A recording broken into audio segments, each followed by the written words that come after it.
镜头佮等下咱过来关心汉光39号士兵操演，7月24到7月28要进行，会伫北部淡水河口进行反击作战，而且伫桃园机场、桃园的炼油厂，抑个咱国家关键基础设施这所在拢有演习。啊，若当部毛 F-16战机冲场飞过台东的凤林机场。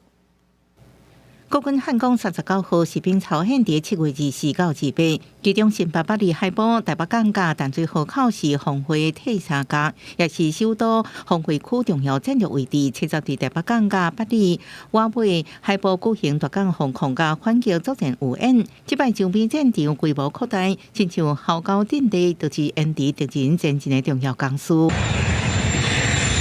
F-16低空冲场飞过台东凤林机场，不少军事迷酒伫外口，就是要翕伊的影子。到汉光演习这一天 ，F-16会落地，佮紧急装弹了后起飞。